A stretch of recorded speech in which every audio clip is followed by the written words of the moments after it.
আমাদের সবারই মাঝে মাঝে কিংবা প্রতিনিয়ত হাইওয়েতে বাইক রাইড করতে হয়। অনেকে শখের বশে বাইক নিয়ে লং রাইড করে থাকেন। এর মাঝে অনেকেই হয়তো হাইওয়ে রাইডিং এর অভ্যাস আছে, আবার অনেকেই প্রথম উন্মুক্ত রাস্তায় রাইড করেন। যারা শহর এলাকায় কিংবা লো স্পিডে বাইক চালিয়ে অভ্যস্ত, তারা যখন মাঝে মাঝে হাইওয়েতে বাইক রাইড করেন তখন অসতর্কতার কারণে ঘটে যেতে পারে যে কোনো ধরনের দুর্ঘটনা। তাই চলুন জেনে নেই হাইওয়েতে বাইক রাইড করার সময় যে বিষয়গুলো অবশ্যই খেয়াল রাখতে হবে। প্রথমত, অবশ্যই ভালো মানের সার্টিফাইড হেলমেট ব্যবহার করুন। হেলমেট ব্যবহারে যতই অসুবিধা হোক না কেন, জীবনের ঝুঁকি না নিয়ে হেলমেট ব্যবহার করা প্রত্যেকেরই উচিত। এবং সেই সাথে গ্লাভস, এলবো গার্ড এবং নি গার্ড পরিধান করা আরও ভালো। অনেক সময় রাস্তার মাঝে ছোট বড় কিছু গর্ত এবং লম্বা দাগ থাকে। বাইকের সামনের চাকা এসব গর্ত বা দাগের মাঝে পড়লে বাইকের কন্ট্রোল হাতছাড়া হতে পারে। তাই অপরিচিত রাস্তায় গতি নিয়ন্ত্রণে রেখে সতর্কতার সাথে রাইড করুন, যাতে যে কোনো অপ্রীতিকর পরিস্থিতিতেও বাইকের কন্ট্রোল আপনার হাতেই থাকে। নদীর উপর নির্মিত সেতু কিংবা বড় ধরনের ব্রিজের মাঝে বাতাসের চাপ থাকে অনেক বেশি এবং অনেক এলোমেলো। তাই বিশেষ করে ব্রিজ বা সেতুর উপর গতি ততটুকুই রাখুন যেটুকু আপনি প্রচুর বাতাসের প্রেসারেও কন্ট্রোল করতে পারবেন।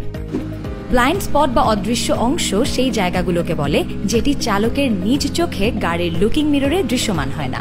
অর্থাৎ আপনার বাইকের লুকিং মিররে পেছনের যে অংশগুলো দেখতে পাচ্ছেন, এর বাইরেও কিছু জায়গা রয়েছে যেখানে অন্য বাহন বা বাইক থাকলেও আপনি দেখতে পান না। আবার বড় গাড়ি যেমন কার, বাস, ট্রাক, লরিতে রয়েছে বড় জায়গা জুড়ে ব্লাইন্ড স্পট, যেখানে আপনি বাইক নিয়ে অবস্থান করলেও চালক আপনাকে দেখতে পাবে না। ফলে অনাকাঙ্ক্ষিত দুর্ঘটনা ঘটার সম্ভাবনা রয়ে যায়। তাই রাস্তার এমন একটি দিক বেছে নিন যেখান থেকে আপনি পুরো রাস্তার দিকে নজর দিতে পারেন এবং আপনাকেও অন্য ড্রাইভার সহজে দেখতে পায়।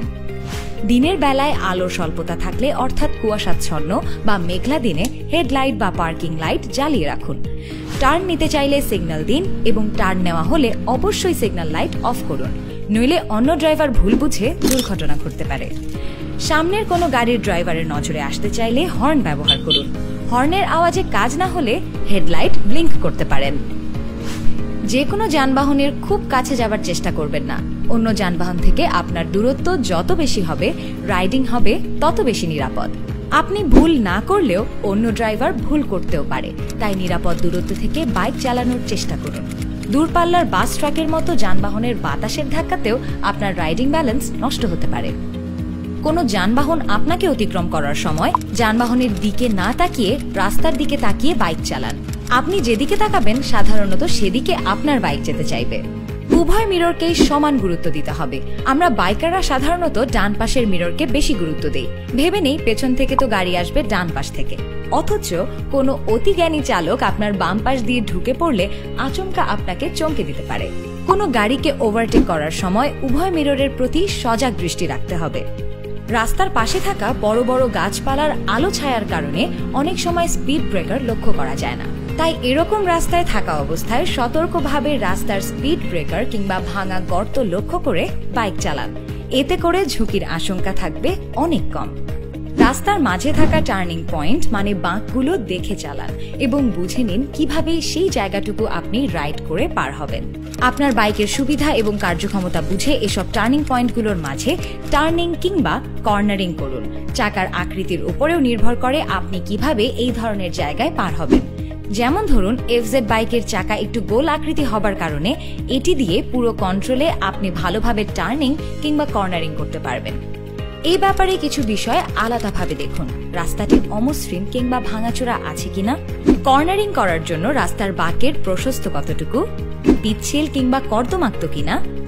উপরোক্ত ব্যাপারগুলো থাকলে যথেষ্ট সতর্কতার সাথে ধীর গতিতে বাইক রাইড করে বাঁক পেরিয়ে যান। এই বিষয়গুলো মেনে চললে হাইওয়েতে আপনার বাইক রাইডিং হবে আরো বেশি নিরাপদ। তাই হাইওয়েতে বাইক রাইড করার সম্পূর্ণ আনন্দ উপভোগ করতে নিজ দায়িত্বে সাবধানতা অবলম্বন করে বাইক চালান।